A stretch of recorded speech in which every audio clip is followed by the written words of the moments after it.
you will come back much more self-confident, much more focused. And you might realize the thing that you thought you needed to be doing really in the bigger scheme of things is not the most important thing that needs to get done.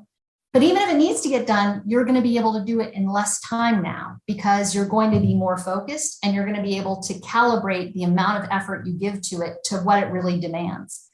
In my experience, when we're really tired or we've really been pushing through and we've hit burnout, we don't do a very good job calibrating the amount of energy and effort to what something really deserves. Let me try and say that differently. We get caught in this perfectionistic sense of everything needs 110%, right, when actually the task may only really need a 60% effort. But when we're really burned out, we can't really calibrate that to know that doing this at 60% is actually more than enough and gives us more space. But if we took the break first, we'd see that. And then we actually can have gotten the break in and still get the thing done. Welcome to Therapist Uncensored. Building on decades of professional experience, this podcast tackles neurobiology, modern attachment, and more in an honest way that's helpful in healing humans. Your session begins now with Dr. Ann Kelly and Sue Marriott.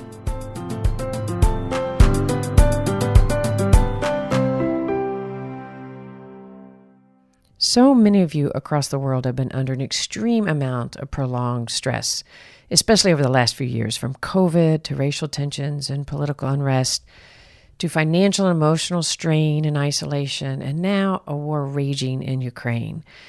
So many of us have been taught to just disconnect from traumatic stress and just power through it, override the body and keep going. However, this really does have a devastating impact on our bodies and on our relationships. We are just not meant to live with unprocessed stress and trauma. So in today's episode, I get a chance to talk with our guest, Dr. Elizabeth Stanley, and you're really going to love her. She shares her extensive research into coping with adversity, stress, and trauma. So Dr. Stanley is an associate professor at Georgetown University, and she has an emphasis where she focuses on neurobiology of stress, trauma, and resilience. So she holds degrees from Yale, Harvard, MIT, so powerfully smart. She's also a certified practitioner of somatic experiencing therapy.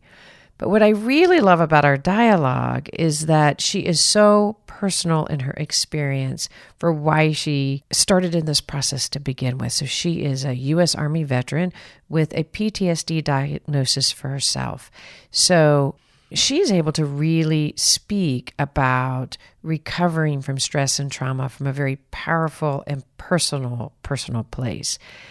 And so she's so relatable. But one of the things she really gives us in this episode is she really can talk about the stress, that what happens to our body in this process, and ways to train our brain and our body to actually thrive during stress and recover from trauma. So she has created a mindfulness-based mind fitness training program, which you'll hear about in today's episode. Okay, let's jump into my talk with Dr. Elizabeth Stanley. I was so intrigued by your book title, Widen the Window, because it's so in line with Therapists Uncensored and what we talk about co-regulation and regulation and stress tolerance. And of course, the Widen the Window concept. So when I saw your title, I was just, okay, I've got to read this book. I'm so interested, want to have her on the show. But I have to say, what was so interesting, and I was almost just totally thrown off, is that I thought, let me go learn about the author. And so I go and I jump into your history, and it's not anything that I expect. Am I right? It's so amazingly diverse and interesting, and wow. Could you take us along the way of how did you get from your history in the military and public service to a book about emotion regulation and stress? Because it is an intriguing direction, and I think you're going to do it the most justice. Thank you, Anne. Thank you so much for having me on the show. I am so excited for this conversation. And yes, it does feel a little bit like a very circuitous path. If you had said to me when I was 18 or 20 or even 35, I would end up doing this, no way. How could that ever happen? But I do think sometimes for those of us who are in a research and teaching field, we end up researching and teaching things that we need to know ourselves. Right. And that was certainly my own situation. I am truly exhibit A. This particular mind and body are exhibit A of everything that I write about in terms of how we humans move through stress and trauma, end up hopefully in resilience. I experienced a lot of chronic stress and trauma early in my life, and through many years. Childhood adversity and sexual violence as a child and as a teenager. And then I had an ROTC scholarship and served in the military. I come from a long military family and was deployed overseas, did 2 deployments, peacekeeping deployments in the Balkans. I had a near-death experience in Bosnia. And as all that was going on, I ended up resigning my commission after I needed to become a whistleblower to respond to a sexual harassment situation in my chain of command.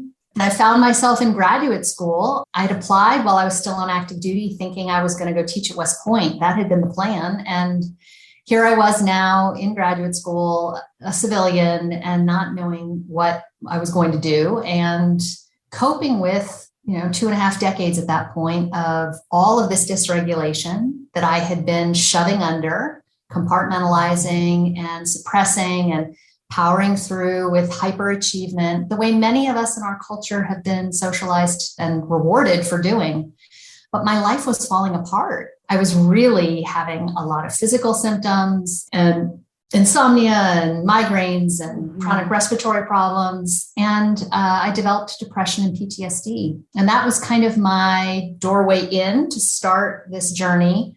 And eventually it got me through a period of time where I lost my eyesight. That was, I guess, the nadir, or maybe the apex, depending on which way you want to look at it. And it sent me in a different direction. I was in a PhD program in political science. I was looking at the domestic politics of ending long wars. I was doing an MBA. I'm focused on technology strategy at the same time.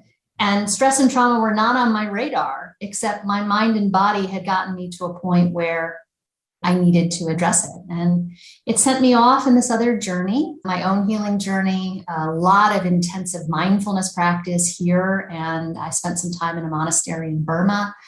I did a lot of therapy myself. I did some clinical training in some of the body-based therapeutic techniques. And through all of that, it was really important for me to realize how much what was happening with me was not personal to me. And it wasn't that I was doing something wrong. It was actually very lawful. It was what happens when a mind and body have been experiencing this much chronic stress and trauma without recovery. And that really helped me take all the noisy self-judgments and the shame and the very negative thoughts about myself I had, that it was somehow me that was broken or wrong. And it gave me some context to understand that wasn't the case. That was actually quite liberating. And it helped me find the choice points for opening up new ways of doing things, to realize these were conditioned patterns, but they didn't have to be my destiny. I could do something different. And that then, as I saw those shifts in myself, I wanted to share what I had learned with others. And I created mindfulness-based mind fitness training, a resilience training program. I had some neuroscience and stress physiology research partners. We ran several studies with troops preparing for combat deployments to Iraq and Afghanistan, and saw some real improvements that can come from just the basic choices of how we're directing our attention, which habits we're feeding or letting atrophy. And all of that arc kind of came together then in the book and in an online version of the course that I've developed to be able to share it with lots of people more broadly. Yeah, it started in my own mind and body first. I wanted to share as much of my own journey in that process, as well as the journey of many of the men and women I've trained, because I do think there is still this cultural sense of, if we're suffering from anxiety or depression or having a hard time regulating our emotions or coping with techniques that might not actually be helpful, we take it somehow that it's a weakness of ours. And I don't think that's the case. And I wanted other people to understand that too. The points that you make about the cultural impact, as you were talking about all the buildup of stress and trauma in your body, I think the thing that was really poignant is how you weren't aware of it. You mentioned that you couldn't even feel your own anxiety, right? Your own stress, the own buildup. You were focused on getting the goal, getting the dissertation, doing the achievement. And I really love and would love for you to talk a little bit more about the cultural impact of that what leads us in that direction to be so driven and so disconnected from our bodies. It is so endemic in our culture, especially in high stress organizations, but across the entire culture, actually. And I think at core, we have collectively segmented stress and trauma as two different things. And stress is something that is romanticized. We take it as this like badge of honor to be able to claim that we're exhausted and run ragged and super stressed, that those are signs that we are important and that we're busy and that we're successful. And that's how we have collectively equated it. And in the digital age where we have social media and people can be posting on what they're doing, it creates this extra level of kind of everybody else is doing so much. I should be doing the same. And it feeds this rat race in some ways, this FOMO kind of addiction towards stress being, this good thing. And at the same time, we kind of divorce trauma and write it off as that's what happens with weak people or people who can't hack it. And so people who are really suffering that way, they don't really want to admit it to themselves or to anyone else because that somehow reflects on them that they're somehow broken or wrong or weak or powerless in ways that really isn't true. Stress and trauma are actually a biological continuum, but we've divorced it this way. I think what I hear you saying is if I can handle a lot of stress and I can take it and I'm doing so much and I'm accomplishing so much and I can cope with it and handle it and look at the outcome, that somehow then that's the sign that everything's good. And if I'm feeling the stress and if it's taking a toll on my body and if I'm feeling depression or exhaustion, that's a sign of that I'm weak and that I should overpower it, push through it. Absolutely. I cannot tell you how many people have read my book or have taken the MFIT course and have said, before I read your book or took this course, I thought I handled stress really well. And then when we get to the module where we look at the lists of all of the ways that a dysregulated mind and body can manifest, and they're ticking down the list, and they're like, well, I have that, I have that, I have that. They're like, whoa, how can I be this out of whack if I thought I was doing it well? And that's the other aspect of our cultural problem here, which is we disconnect the costs of our choices today. Often those costs, they take a while to come due because the way that the mind and body build allostatic load, it happens over time. That wear and tear is happening over time. And for people who are good at shoving it under and compartmentalizing and keep going, they're good at, even as it starts to come up, kind of pushing it out of awareness. So they kick the can. And then at some point it erupts in a really big way, like it did with me.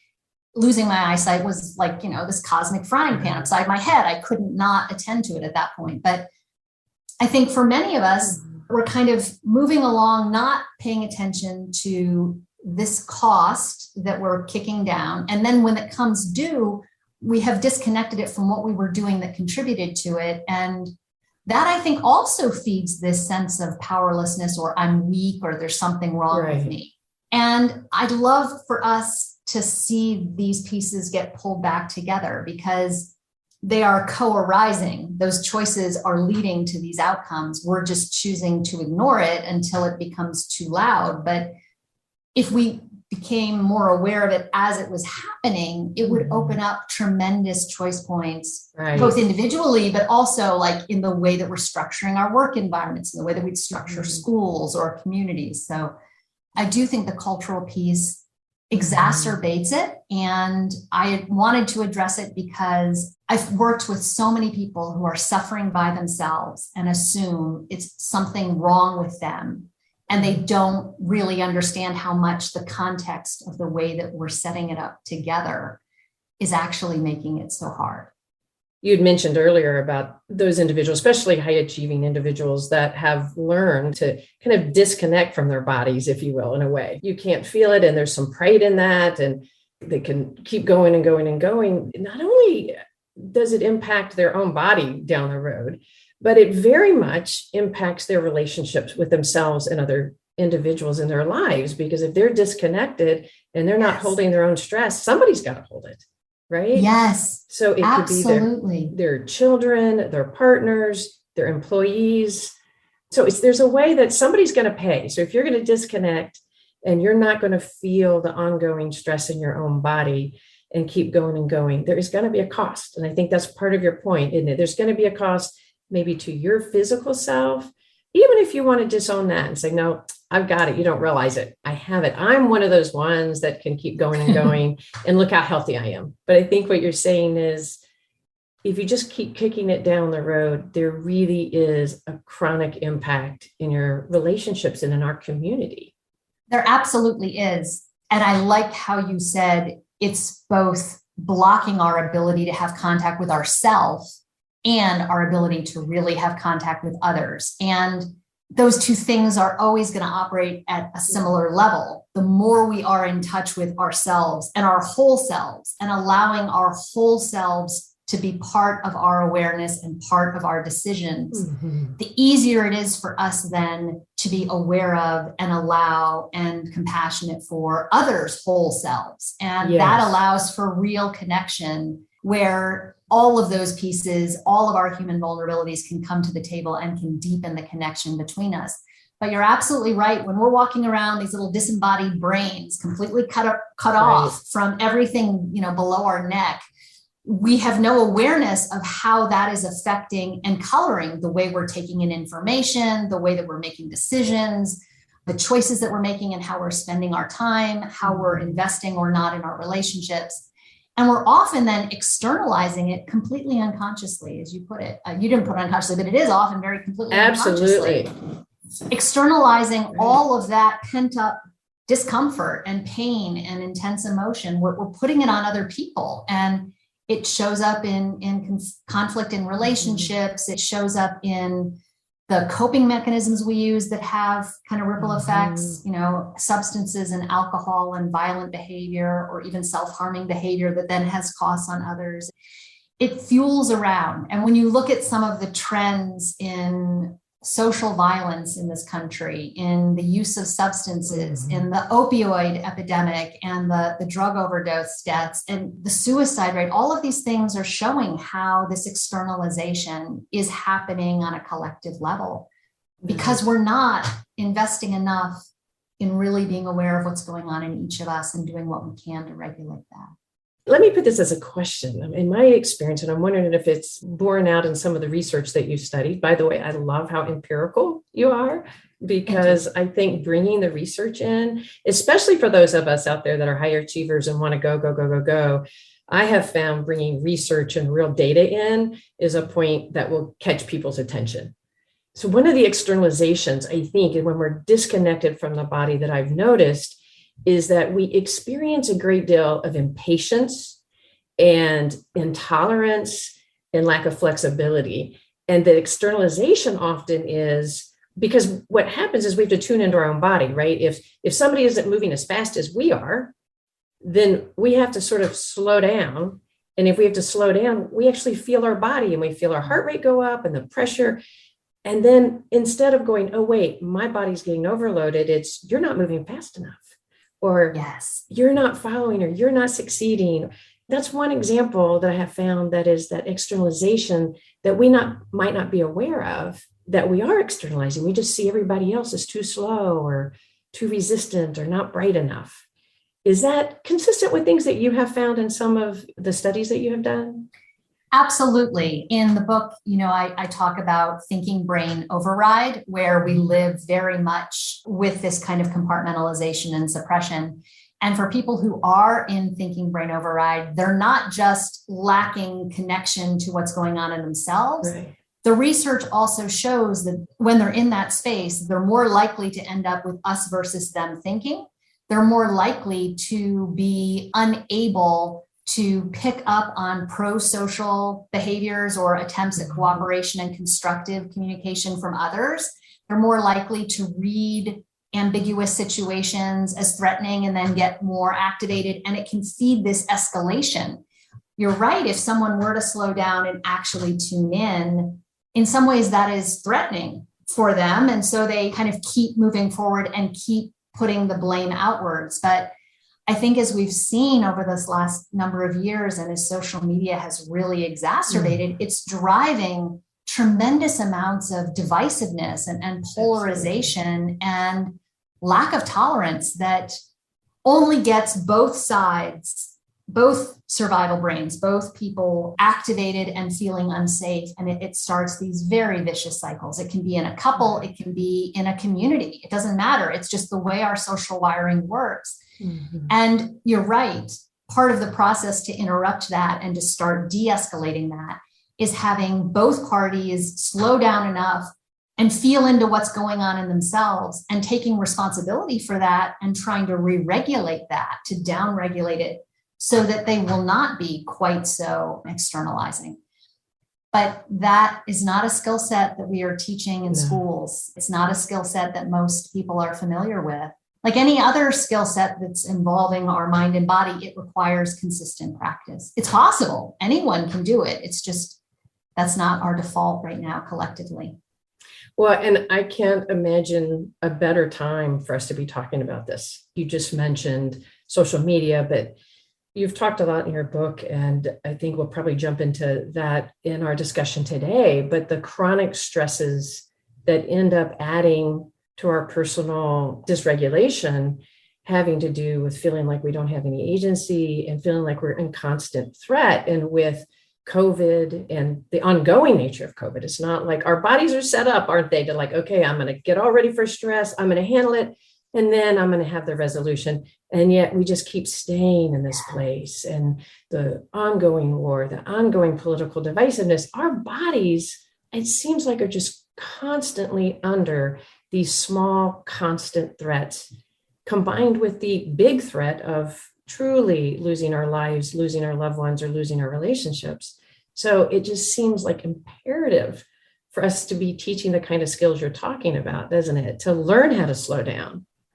It absolutely is imperative. One of the reasons I like to think about the way stress works as an equation is to highlight for people how much, as we come into contact with something that our survival brain finds threatening or challenging, if it has that perception, the arousal is going to happen.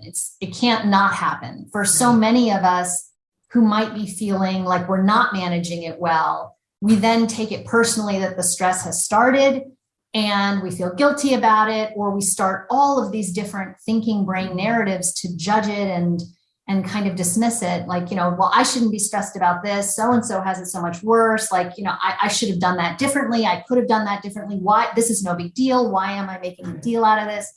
And that only actually makes it worse. But you're right. This is a hardwired unconscious process. We actually were wired to be able to mobilize this energy to manage this challenge and then recover.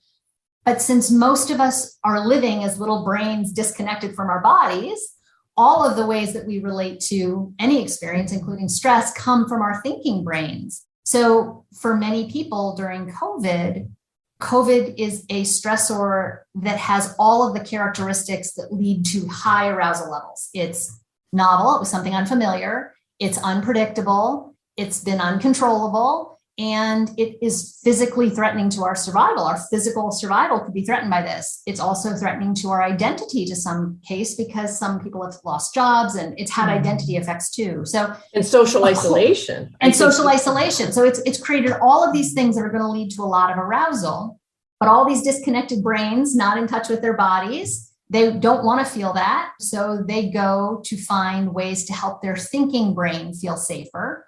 And for most people, that's gather information. I'm going to go out and watch the news, read the social media, or they're going to sit and spin with, well, what if this happens? Then I'll do that. And what if that happens? And all this kind of future planning in their heads. All of those things might help their thinking brain feel calmer, but all of those things are actually still going to be perceived as threatening and challenging for the survival brain. So all it does is turn on more stress. And as a result, people have been turning it on and they're never turning it off. And that has this real material effect on narrowing our window. Can we jump into that for just a second? Can you describe the window of tolerance? I think of the window of tolerance to stress arousal. We each have one. Everyone's is slightly different. It's the result of our repeated experiences to this point. When we are inside our window, we have both our thinking brain functions and our survival brain functions online, and they're able to work together in an allied way, meaning we can access all of our thinking brain functions, but we are aware of and can be aware of our stress levels, our emotions, and we can use that information to inform our decisions as part of the input for well-balanced decisions. And when we're inside our window, we can experience arousal, and we have still the capacity to have social engagement online, so we can connect with others during stress. We can ask for help. We can receive help. We have a lot more capacity to be tolerant with uncertain situations. We can flow pretty easily and adapt if life throws us a curveball, and we can recover. We can still get some of the basic recovery functions like sleep and coming down regulating to stay so that we can communicate. But for many of us, our windows get narrowed. And in the book, I lay out 3 pathways by which that can happen. And as our window narrows, that allied relationship between the thinking brain and survival brain becomes adversarial. And that's when we default into kind of one of 3 patterns. The first is that all those thinking brain functions get degraded. So our attention becomes much more distracted. We might have short-term memory problems. That's when we have biased input to our decisions, us versus them thinking. We get very defensive in our reasoning. We might be very anxious, and we might have a problem making plans and following through. Our willpower gets shot. Willpower is actually a thinking brain function. So we have a harder time interrupting impulses or cravings and giving in to, bad behavior and having a hard time following through on the good behavior. And so that's also where we're going to do thinking brain override, where we compartmentalize like we've been talking about. And then the other way that it really shows up is we might end up in survival brain hijacking. And this is where our stress and emotions start driving our decisions. Our actions become very impulsive and reactive. This is when we're going to be much more likely to get impatient with others and not tolerant and blaming them. And everybody can end up in these blame and shame cycles that get very conflictual and tense. It sounds familiar, probably, doesn't it, to a lot of us right now? Yeah, I think a lot of people have been flipping between kind of holding it together, maybe at the day job with thinking brain override. And then in the evening, it switches and they become survival brain hijacking, and they have a big fight with their family members. They lose their temper, or they lie in bed awake, with anxious racing thoughts. So we can alternate between those two. They're both outside the window. They're both kind of an adversarial relationship. But I'm surprised here in DC when I teach in high stress, high achieving audiences, even when I'm teaching on campus at Georgetown, how many people resonate with being able to hold it together and look like everything's fine. Right. And while they're, in class or at work, and then they leave and the road rage on the beltway, and then, all of the dysregulation showing up with survival brain hijacking at night. And they move through the world that way, just alternating back and forth. And then getting upset at themselves with the parts of themselves that are falling apart, rather than realizing that's probably the healthiest part coming through, saying, pay attention to me, pay attention to me. I think of it as like the toddler, for those of us that are parents, and we can recall dropping our toddlers off, and then you go to pick them up and they're happy and everything's going well. And all of a sudden they get in your car and they just fall apart. And it's kind of a similar process, as they've been holding it together all day, and now the safe space. And so one of the things that you're saying is that fall apart is communication that your body's in overload. Absolutely. But we, again, collectively don't see it that way. We haven't been socialized to think about it that way. So when it happens, instead, most people's interpretation is something's wrong with me. I'm not managing this well. When it actually is an invitation to acknowledge, wait a minute, my system really is overloaded. I need to pay attention to what's going on, and I need to help my system get back to downregulate here.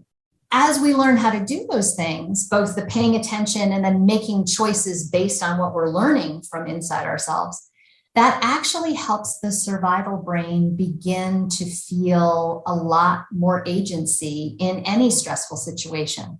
And that's a key part of the rewiring for helping us to widen our window, because when we have arousal and the survival brain also perceives us as helpless or powerless or lacking control, that moves us into the zone of traumatic stress.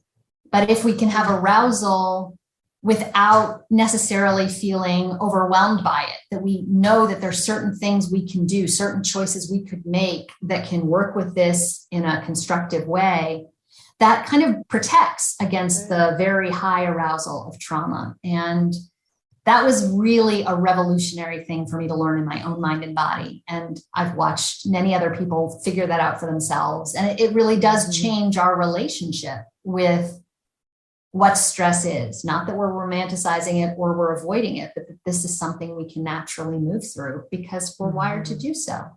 Stress is part of our lives. The goal here is not to cut down, but not to cut out all the stress. So what are you saying is that it's how we internalize and how we incorporate the experience of the threat of the outside world and our body's response to it, and how we incorporate it so that we're actually, I don't know if the right word is digesting it, but we're actually able to do something with it rather than brush it off or not recognize it's there. I'm not having any stress. This is the way it is. Yes. You're saying like that we need to incorporate, this is stressful.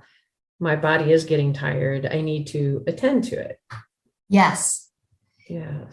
Not just because that's going to help us feel better, right, but because these are important inputs to the current situation. And we will always make better decisions, more appropriate decisions for a context when we're aware of as many different inputs in that context as possible. And I was socialized when making decisions to pay attention to all the people around me and what was going on with them and making sure that things were okay with them and paying attention to the wider environment, making sure that was sorted. But I was never socialized to pay attention to what's going on with me and let that be part of the decision too. So as a result, many of the decisions I made, and it fed a lot of my trauma reenactment over multiple years of my life, was making choices that did not take into account my own limits, my own emotions, my own stress levels, and learning how to do that and to recognize it as just as important to the input for decisions. That is a really important thing for effective decisions, because sometimes that information needs compensation. Like sometimes we might know, I'm really angry right now. Okay, my angry bias is sending me this direction. How can I compensate for that bias so I don't be driven by it? But sometimes the information is, I'm overwhelmed. And the answer is, oh, wait, I need to say no here. And we've just been conditioned not to do that, right? And then that just sets us up for more stress and more dysregulation in the future. You speak a lot about resilience. So we're talking about things that narrow the window and widen the window. How do you relate widening the window to developing resilience? In my understanding, someone who has a very wide window is resilient because they have a much bigger zone of arousal that they can tolerate in themselves and in people around them without losing connection to what's happening in their minds and bodies, and without losing the capacity to integrate the survival brain and body input with their thinking brain. Their thinking brain's still fully online. So someone who has a wide window can go through very big waves of arousal. They might have a very, very stressful experience, but still be able to keep thinking brain online, keep social engagement online. And then after whatever that big challenge is passed, to recover from it and learn and adapt from it and be able to be ready for the next thing.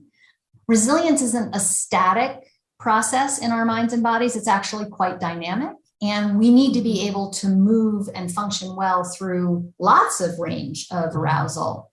But for someone whose window is narrowed, the more narrowed our window is, the more our survival brain's default programming and defensive strategies start driving us. So we lose choice. And we lose the capacity to see the current situation clearly.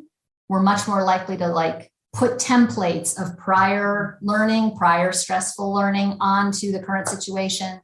And it may be really mismatched for what's going on right now. It makes it harder to connect with other people. It makes it harder to come to effective outcomes. So resilience really is very based in our ability to regulate ourselves. And because of our social wiring, because we as humans are wired to connect to others, when we are not in a resilient place, we're conveying that dysregulation and those emotions and stress to others.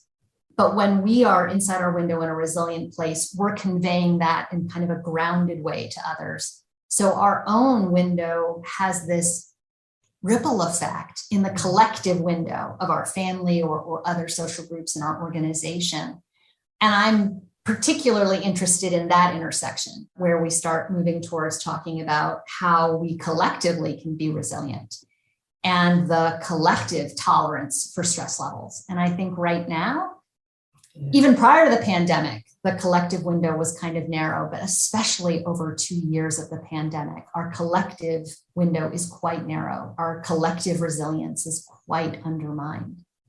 Well, and part of what you're saying is that collective resilience is undermined because we have been under such a chronic state of little traumas, constant state of that, and without agency to get out of it, as well as, like you mentioned, the threat. So all of us as a collective society have probably a smaller window of tolerance right now. Would that be fair to say? I mean, absolutely. Yes. And it can help us understand, like when we start to read these stories, which is, I'll admit, sometimes just baffling to me to read stories of people on the plane getting furious at other people or at teachers, the level of anger and reactivity out there right now. And sometimes I can get baffled, and this helps me understand it. It helps me actually feel compassion, even for those that I can get pretty angry at for acting out.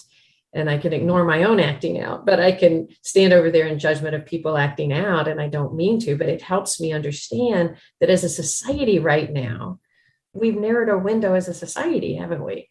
We absolutely have. And we are seeing all of these different signs, the school shootings, the violence against flight attendants on planes. Increase in depression, the children, adolescents, the anxiety in our kids right now being so incredibly high with increased suicide. The increases in domestic violence, the increases in substance use, the increase again in suicidality in our country over this last year. Yeah, there's all of these ways it is showing up. And you're right, sometimes when we're not necessarily thinking about it from the window perspective, we read some of these stories in the news and we're like, how can someone be doing that? And yet, when you begin to think from the perspective of the window, it's very easy then to recognize these are people whose windows are very narrowed. They probably don't even know what the window is. They're probably surrounded by a lot of other people whose windows are narrowed. They have not been resourced to be able to cope with all of the different stressors that are out there for us right now. And they don't have the skills to be able to understand how they might interrupt those patterns. And when someone has been chronically stressed for a long period of time, we're all more likely to end up in a traumatized place because we're all more likely to end up feeling a little helpless and powerless about how do I change this? How do I interrupt this? How can I make it different? And that's really hard. It's really, really hard for many people at this time. And when we feel powerless, you mentioned earlier, we become more black and white thinking and more judgmental, and that's, I think, me and my mission of like, how can they be doing that? Isn't that ridiculous? Rather than developing, it seems like what we need to call upon is both individual self-compassion and compassion for others. And I really, really appreciate your emphasis on the social and the collective. That's one of the reasons that made me excited to talk to you today, is that I could really feel your focus on that. And that if we can understand that collectively we're experiencing such high stress and such low tolerance of our own regulation, the narrow window, is that a reasonable? Yes.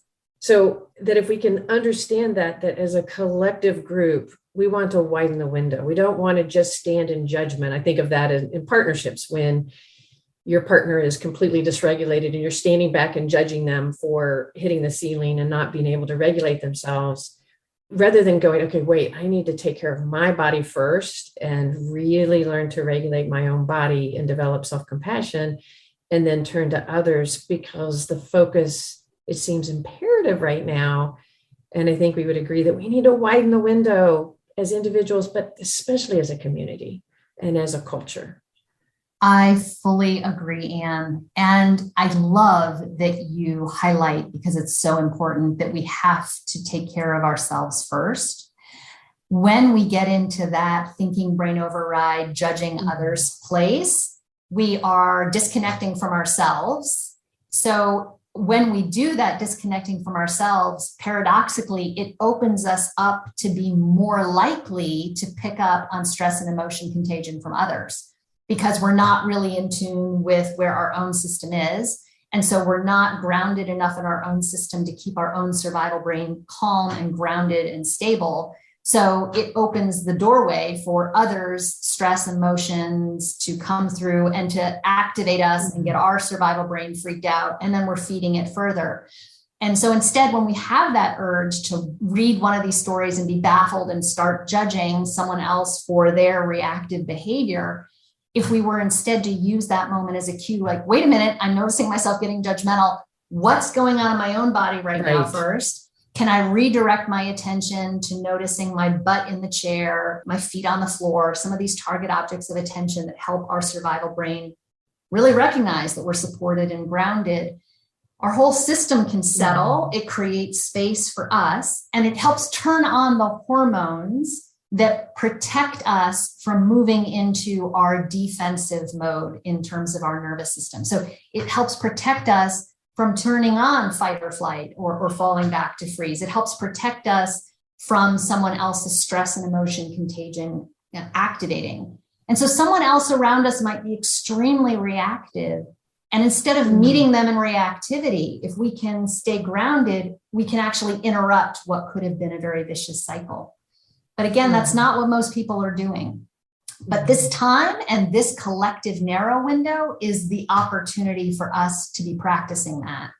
And that is the way for us to interrupt it in little 2 by 2 people, interacting together, or in small groups interacting together.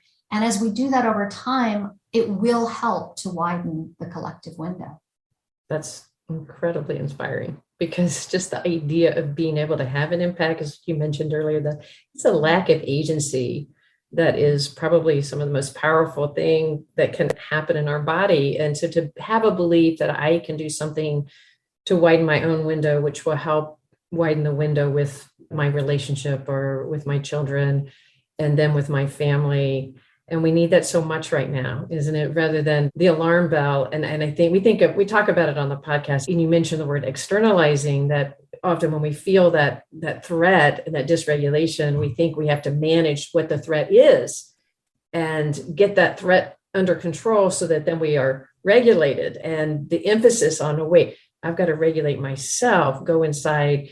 What Uncle so-and-so just said at the Thanksgiving table is actually incredibly offensive. We don't have to doubt that. But if my answer now is to attack Uncle so-and-so because it's so offensive, that is just the stress upon stress upon stress, right? Uncle so-and-so is not going to go, oh my gosh, you're right. I'm So the ability to kind of, I've got to go inside and widen my own window to be able to tolerate the stress that's coming from this table so that I can be more present and connecting. But I know that's not easy to do. It sounds easy, doesn't it? Like, it does sound easy. All of this sounds very simple. It's not. The principles, the scientific principles behind it are pretty simple, but the actual doing it takes practice. Because even just as we're talking about it right now, Anne, we're both totally fine and regulated. It's hard to redirect and stay in communication with someone while you're also in communication with yourself. And so we have to be practicing it all the time, not when we're just in the conflictual situations. We have to learn how to redirect our attention to these target objects that help our survival brain get grounded. We have to train ourselves all the time to recognize, as social beings that are resonating with our environment, We need to learn, even when things are totally fine, to check in and say, oh, well, this is what it feels like when the environment is very calm. Like take a walk in nature and sense inside and get a sense of that. Because if we can't do that when things are calm and quiet, we're definitely not going to be able to do it in that moment when someone has said a really offensive comment. At that point, we're going to get right into fight response and start attacking the uncle, or we're going to go into flight response and leave the table, and we've broken the connection. So these are things we practice. And the reason to practice is so that our survival brain can trust that we can access these skills in those challenging moments. And when we do access it in a challenging moment and have that, and then watch how that shifts the dynamic, how it helps diffuse the situation, how it helps empower us to not feel self-silenced in that moment. All of those are little wins that are showing we're not in this helpless place. And we do have this capacity to be affecting both what's going on in us, but affecting the environment around us. We always have that choice. It just takes a while for us to recognize that we do, if we have been habitually not letting that happen. You might also habitually in a place where we haven't had agency. I think yes. You're thinking about the habituated things like systemic racism and sexism, and these things that are so understandably chronically harming your agency and really is real. And to be able to have some recognition that that threat in your body is very real and needs attention.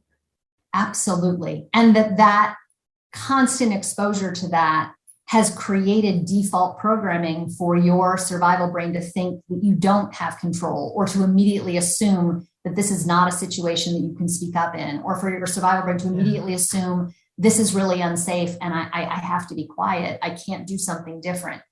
It can be very empowering to do it. And I also want to really name, when we're first experimenting with this, it can feel quite scary. And so to acknowledge, okay, it might be uncomfortable to try and take this and try it differently, because we're living with this history, not just in our own mind and body, but collective history of collective racism, collective sexism that has been kind of structuring the way that our human societies have been operating for quite some time.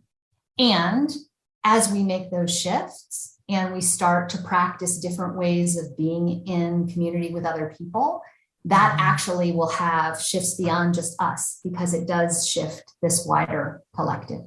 Could you maybe give our listeners out there who are going, okay, I'm ready. I really want to slow down. I'm really bought into what she's saying, and I want to be more aware of my own collective stress. And I want to not just disown it, but I actually want to tend to it, which I think is part of what you're saying. What keeps stress from coming to trauma is actually having some resolution, having some ability to attend to it. Yes. And so what are some suggestions that you found in research that are really effective in helping us actually not just disappear from stress, like, or maybe I'm sitting there and watching social media over and over and over again, just to be able to not feel my body? What are some suggestions you have out there for our listeners? These are 3, 4, maybe even 5 go-to things that you highly, really recommend. I have 3 principles I want to share first that explain why those things are important. Gotcha. First principle is where we're directing our attention, consciously or unconsciously, is having tremendous ripple effects through our survival brain, our nervous system, and our body. We might consciously be directing our attention somewhere, and then it's having ripples. We might unconsciously be directing it. So like our mind might be lost in worried thought, and we're directing to those worried thoughts, but we're not aware of it. And it's then rippling down and creating anxiety in our body. So first principle, where we're directing our attention. The second principle is we are always resonating with our environment, especially our social environment. So the people around us, but also things like the electromagnetic spectrum and traffic and loud noises, and they're having effects on us too. And then the third thing is everything about our minds and bodies is the result of repeated experiences. And the science in the last 20 years is super clear that what we're doing in a repeated way, it affects the function and structure of our brain, of our nervous system. It also affects which genes we've turned on or not, or off with epigenetics.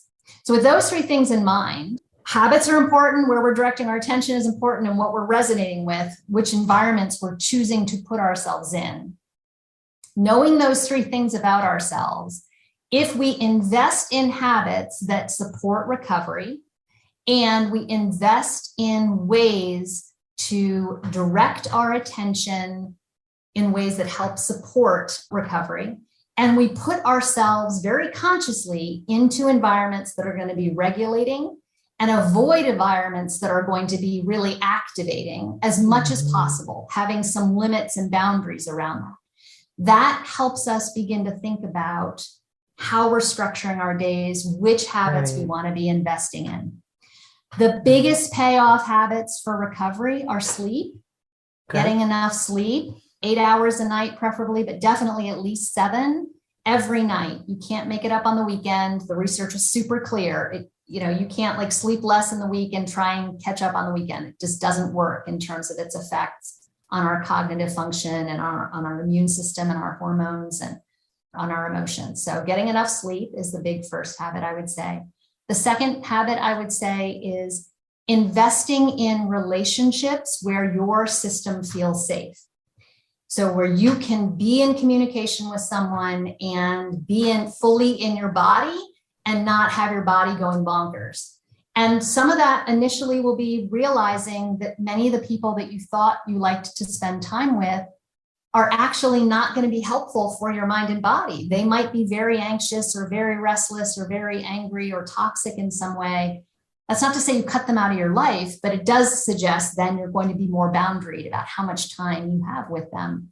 You really invest time in relationships where you can be fully in your body and feel safe while you're in communication, and having at least a handful of relationships like that, because isolation and social isolation and loneliness are real contributors to a range of different mental and physical health problems.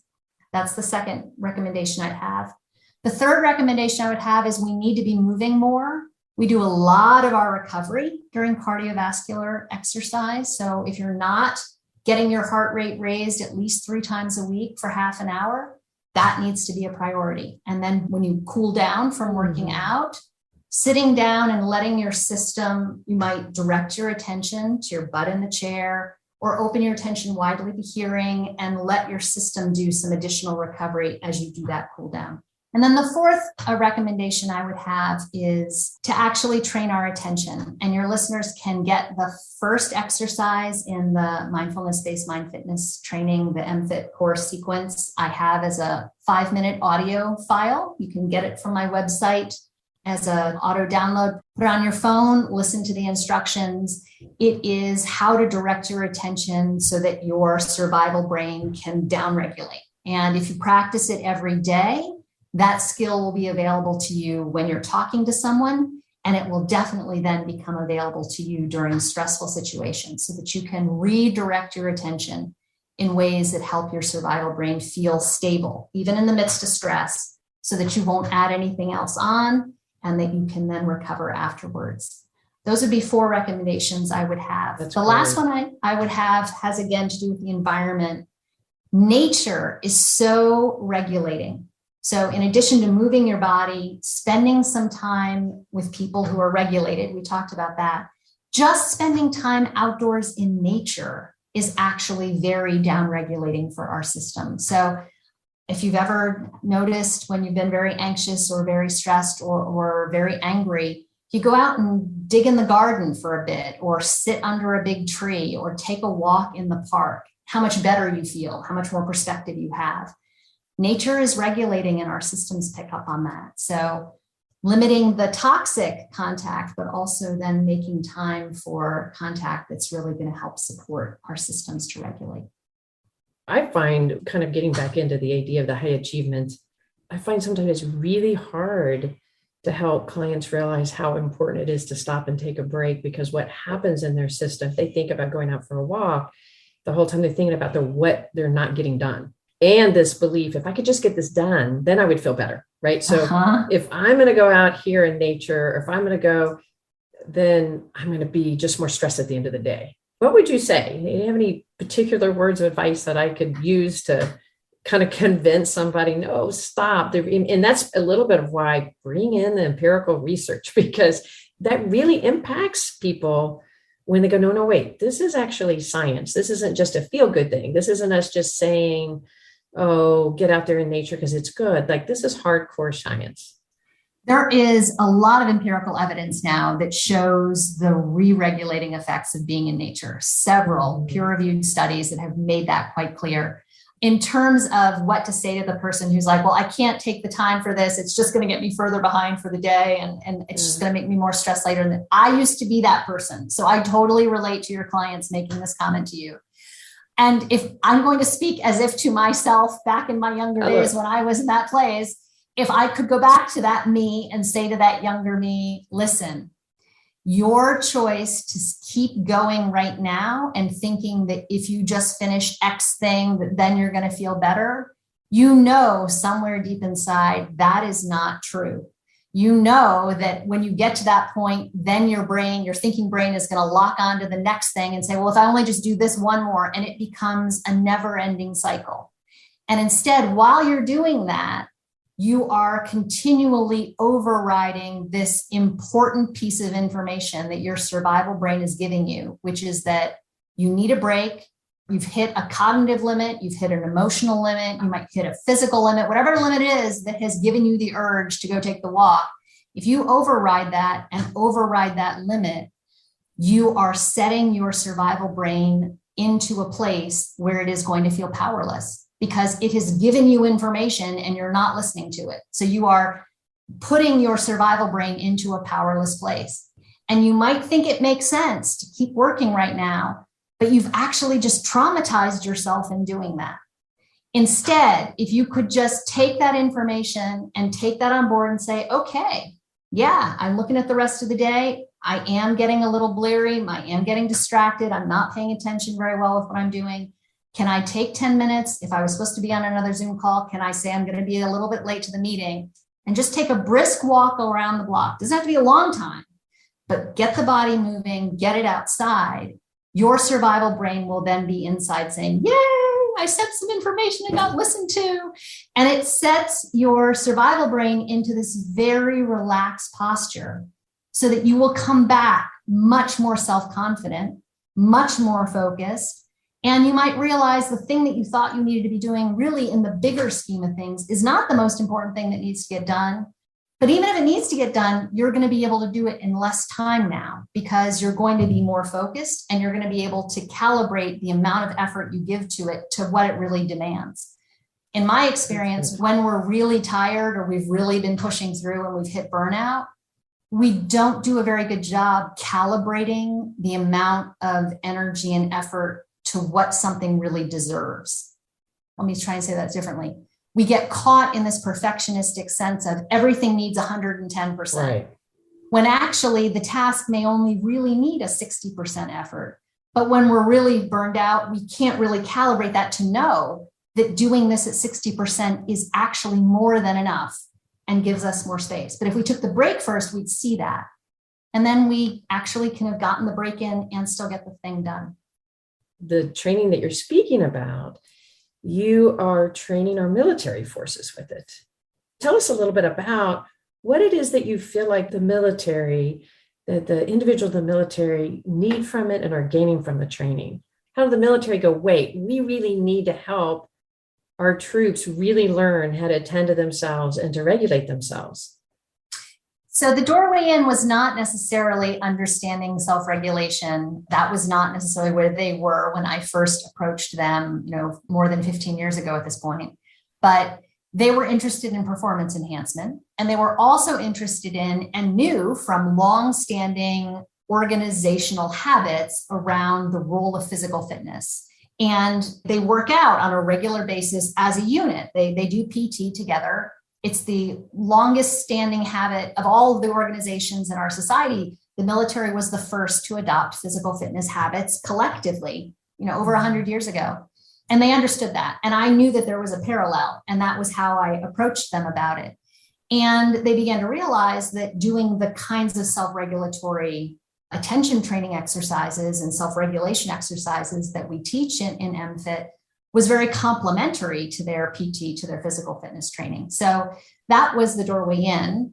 Once they were very interested in the performance enhancement and resilience, they didn't really think about the other pieces. But then as they started seeing troops practice and having those effects show up in those troops' individual lives and in their families, they realized it actually has these other very, very important effects in terms of mission accomplishment, in terms of being able to handle all of the maladaptive coping habits that had been developing during the multiple deployments to the different wars that have happened since 9/11.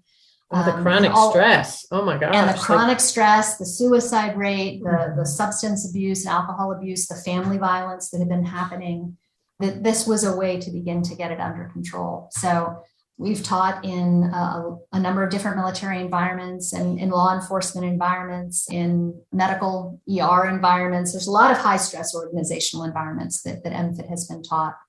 And last year I partnered with a company called Sounds True to create an online on-demand version of the course so that anyone who wants to take it can. And anyone who's working in a public service role, whether it's someone at front line in the hospitals during the pandemic or public school teachers, as well as first responders and military and veterans, anyone who is in one of those roles can take the online course by themselves for free. You go to my website and there's the link for how to request that complimentary access. So that even if you're not in an organization where the organization is being trained together, you can still individually be trained right now. And any of your listeners can be trained. And if they are not in one of those roles, they still can attend the training. It's on demand and self-paced over 8 weeks. And so for our listeners out there, all of this information will be in our show notes. Following some of the talks that you have done, you spoke about how military training and trying to prep our bodies, if you will, prep their bodies so that things are not unpredictable. So if we run them through a drill and we really teach their brain and their body that things that could be traumatic are there, that they can be, it's not surprising, it's predictable, they have an idea of what to do. And your point is so amazing about, but if we do that and we don't treat their bodies to have recovery, then their bodies stay in that state. And it made me think also of the drills that we keep doing for kids out there with the active shooter drills. Yes. What is your thought about active shooter drills? Do you feel like they're effective? Do you feel like they're more traumatizing? Do you feel like we're doing enough to do repair afterwards or to do the recovery? What are your thoughts? I think active shooter drills really fall right in this cultural preference towards stress inoculation training that we've just been talking about. And there is something to be said that we have trained our system that in the moment that something big unexpected happens, we know where the rally point is, what the immediate steps are. When I was in elementary school, I was a Army brat, spent a lot of time overseas. We used to do drills. You might even remember them, Anne. I don't know if you did them in your schools for nuclear attacks, how to get down and cover your eyes and put your hands in your ears. As if getting under your desk was going to make a difference. and directing your, and so we used to practice for nuclear explosions. And, at the time it felt really odd, but we also used to, when we were deployed in Germany, my family was deployed in Germany, we used to practice getting to rally points to then be able to leave and evacuate. And it was important to go through that because there were a lot of logistical pieces that had to go together, and then you knew what needed to get done. And then if that had ever happened, people would not have completely frozen up. So there is something to say for these kinds of trainings. I'm not saying that they're completely wrong.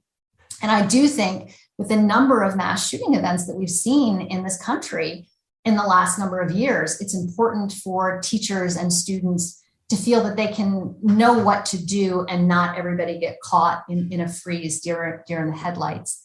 But I do think sometimes the way it is taught or the way it is practiced without an understanding of how that can be potentially traumatizing and without giving the space to process the emotions and stress arousal that come from doing this, that actually can turn arousal on and set people into this narrowed window state over the longer term. So I would say it would be very helpful when they do run active shooter drills or even fire drills, that afterwards that there is a conscious period of time built in to allow students to recover. And for children naturally know, because they have not yet been socialized the way we adults have to shove it all under. Their systems know how to move through stress and recovery with a lot more ease. They have many fewer decades of all that override conditioning. And I think some of the best ways that that happens is through physical movement and play. So if it's at all possible, send them to recess afterwards, let them run around, have the group tell jokes. There's a lot of re-regulating that happens when kids are giggling together and they get sort of punch drunk and funny.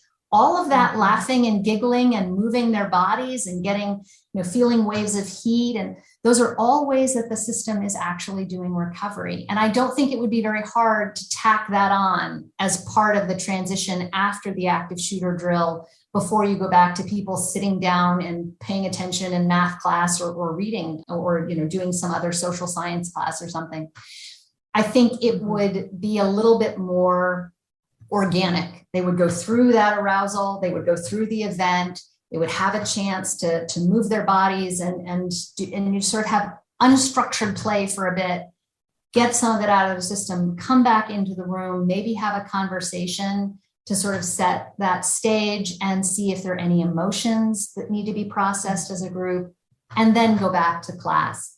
But in my experience, one of my sisters is a special education public school teacher, and she's talked about when they've done active shooter drills in her school, they'll do the active shooter drill and then they'll come back and sit them right back down in the classroom and immediately go right into math. And those kids' minds and bodies are not available to learn in that moment. Their thinking brain is not fully back online in a way to do that. So having a more gradual shift back, I think, would be helpful. If they're in the survival hyperactive mode, and then they're saying, okay, now we're going to do math, the incongruence. Yes. And we're teaching them in a way. So it's where we're starting that cultural lesson, isn't it? The override. Yeah, that's where we're teaching them. No, now you have to shut it down. We just scared the hell out of you. And now we're going to pretend that everything's fine and we're going to jump. So it's not necessarily that you believe those trainings are bad. I love how you pointed out that it would help the kids move out of a freeze response. And I guess unfortunately, the most recent school shooting, they sort of commented that the kids did know what to do. They went into action. So I guess that tells the survival brain that there is agency. Yes. Right. There's agency, there's actions to be taken, and that really helps. But for parents out there that are really struggling with, are we traumatizing the kids? I think what part of what I hear you saying is helping them process it rather than this horrible thing just happened to you. You need to go through this. This is teaching you. It's unlikely to happen, but if it does, how was that for you? But it doesn't necessarily have to be immediately we're going to sit down and process, because young kids aren't going to be ready for that. It's the movement into the body and movement into laughter, and that helps that recovery, helps that integration. Yes, the system in an unstructured way knows what to do. And the adults, the teachers, parents need to create the environment to allow that to go and move through. And they'll sense when their students are starting to begin to settle, when they've sort of spent themselves out from running around and playing tag, and they sort of know, but you can't put a timeline on it. I actually think, having watched now from listening to my sister talk about her experience with her kids coming back, her special ed students, she's like, the kids come back from doing virtual schooling, they're feral. They don't know how to do limits anymore. They don't know how to regulate their emotions. They want something immediately right now. They're so self-absorbed in what's going on in them, they can't be in a group. And the schools have wanted to go right back into sitting them down in desks and expecting that they're going to be ready for learning.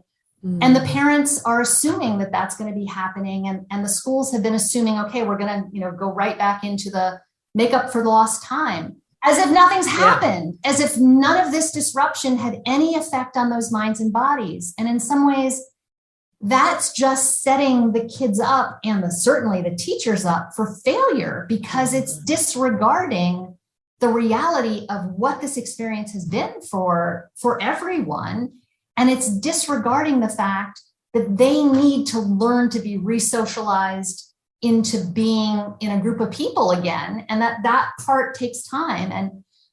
And so I think sometimes in our regimented, goal-oriented, results-oriented structure, not just in schools, but in our workplaces as adults too, that we are then rewarding that overriding that drives what we talked about, at the beginning of our conversation. And in some ways, this recovery from the pandemic is this wonderful invitation to enact and set expectations in a different way, to recognize it would be a win if we get through this year with kids healthy, with teachers healthy, with students having regained what it's like to be in community in a classroom again. And if they learn anything, well, that's a bonus. I mean, if they learn any book things, they're going to be learning a lot of other things. And that's important learning for being a functioning human on the planet these days. And it's so valuable. We're not just losing time. What I hear you saying is we're teaching them probably one of the most essential things that we want them to know for emotional health and emotional intelligence in the future is how to really stop and integrate themselves in the process and not just pretend it didn't happen, and to let it be part of the whole body. I know that a lot of times I'm glad you mentioned work, because there's individuals that they have to go back to the office and they're recognizing that they have a lot of anxiety where they didn't have it before because we were habituated. We didn't think about it. We just went to work. And now the whole idea, haven't been socially integrated or with people, and the idea really heightens the anxiety in people's body. And I'm so glad that people can talk about it, because otherwise people believe I shouldn't feel this. This is silly. I shouldn't be feeling, rather than normalizing these different traumas that we've been having, and that our bodies need to be reintegrated and reconditioned, and hopefully in even a better way. And not just integrating in ourselves, but to be able to then talk about it and integrate it collectively. And that is a part of widening the collective window, because if we can learn to move with some fluidity and some collective compassion through this and integrate it as a group, integrate it in our organizations, that is going to make the entire organization much more resilient for the next curveball that the planet throws us. And let's be clear, with climate change, with the future, it's very clear that we will have other pandemics in our lifetime. It's super clear that the science is showing that's the case. We're going to have more and more of these kinds of curveballs coming. We need to build this capacity to not move through it brittly and then pretend it didn't happen, but to move through it with some flexibility and adaptability collectively. That is a very important point, and I hope that it resonates with a lot of people out there with hopefulness, right? It's a hopeful statement is what you're saying. I know we're saying pandemic is going to continue, and that feels really painful for that realization, but I think with the new variant, we all know that is to be true. And so what we're talking about is having agency, and the things that we do have agency to help our whole body, our whole collective consciousness together adapt in a more functional way rather than a more brittle way, which we have to do that. We can't just hold and wait. We have to integrate. In my day job, I teach about international security. And so I'm very interested in how these dynamics affect domestic conflict, international conflict, resolving conflict, both at an individual level and at a collective level. Because stress and trauma drive the way that so many people are relating in the world. And if we can get clearer about having more agency in our own minds and bodies about it, it will open up a lot more pathways for us to do it at a social level across the planet too. What a lofty and wonderful goal. And we love to talk about our podcast in this way of trying to spread security one episode at a time, and bringing you on, I believe, is part of that endeavor of just helping people really learn that the element of self-care is not selfish. No. It is, in fact, one of the most essential parts of being able to be a big community impact out there and to make a difference. Yes. One of the biggest gifts we each give the world around us is our own self-regulation, our own presence. When we are in a self-regulated place, we are able to really contribute best to the collective good. And you're right, that is a tremendous thing that we can be giving. And for those people who might be feeling like, how can I help? What can I be doing? The world is it's on fire right now. this is actually a very concrete step, and it does make a difference. It really does. Thank you so much for taking the time to come on the show. We really appreciate it. Our listeners are going to gain so much from you. I knew they would, but thank you so much for what you're doing. And thank you so much for having me. I have so enjoyed our conversation. I can't believe we've been talking over an hour. It just went so fast. Hey, everybody, before you go, if you want to support the show, if you're liking this content, another way of doing it is just heading over and supporting our sponsors, betterhelp.com/therapist uncensored or simplepractice.com/therapist uncensored. They are really helping make this show accessible and free. We're committed to doing that. So you can do the live meetup. You can join our online community. And then also, if all of that might be a little bit too much, then we just encourage you to share the show with anybody that you think might be interested, and or to leave us a rating and review on wherever you're listening to your podcasts. That's another way for us to be discovered.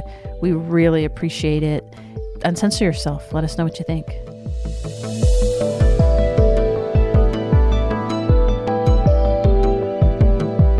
Therapist Uncensored is Ann Kelly and Sue Marriott. This podcast is edited by Jack Anderson.